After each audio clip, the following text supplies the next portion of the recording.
Imagine చేసుకోండి, మీరు ఒక నైట్ డెలిషియస్ బిర్యానీ చేద్దామని ఫిక్స్ అయ్యారు.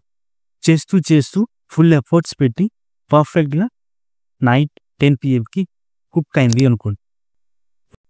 ఒక్కటే తినకుండా మీ నైబర్ని ఇన్వైట్ చేద్దామంటే ఆల్రెడీ నైట్ లేట్ నైట్ అయిపోయింది. ఏం చేయలేం, డెలిషియస్ ఫుడ్ చల్లగా అయిపోయి వేస్ట్ కూడా అయిపోతుంది. యూట్యూబ్లో వీడియోస్ కూడా అంతే, రాంగ్ టైంలో పోస్ట్ చేస్తే వీడియో అలానే డెడ్ అయిపోతుంది. ఈరోజు ఈ వీడియోలో బిర్యానీ వేస్ట్ అవ్వకుండా ఎలా సర్వ్ చేయాలో చూద్దాం. ఒకసారి నేను మోటివేషన్ వీడియో పోస్ట్ చేశాను నైట్ 2 AM. అంటే నా పర్స్పెక్టివ్ ఏంటంటే, నిద్రపోని వాళ్ళందరూ చూస్తారులే అన్న ఇంటెన్షన్తో పోస్ట్ చేస్తే అట్లీస్ట్ ఒక వ్యూ కూడా రాలేదు.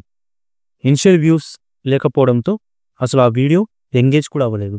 వీడియో కంప్లీట్గా డెడ్ అయిపోయింది. మనకి థంబ్నైల్ మెనూ లాంటిది.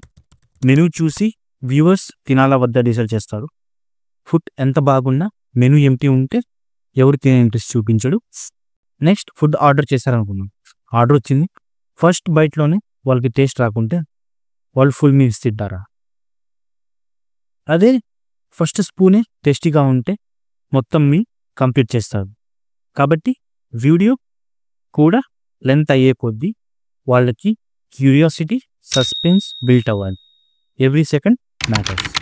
ఎంతమంది ఫుల్ మీల్స్ తింటారో మన ఫుడ్కి అంత మంచి వాల్యూ, అంతమందికి రీచ్ అవుతుంది. సో ఫార్ములా ఏంటంటే, best post time plus engaging start ఉండాలి equal to full plate meal story. నేను ఈ 3 రూల్స్ ఫాలో అవుతాను. మార్నింగ్ అంటే coffee, breakfast, people want motivation. Evenings అయితే వైండింగ్ డౌన్ కాబట్టి ఒక స్టోరీ టెల్లింగ్ బెస్ట్గా వర్క్ అవుతుంది. తర్వాత నా ఫార్ములా ఇది, posting with this mind equal to maximum engagement. Timing is the secret ingredient that turns your effort into feast for thousands. If this food for thought changed the way you think, hit like, subscribe and comment below what's your perfect serving time.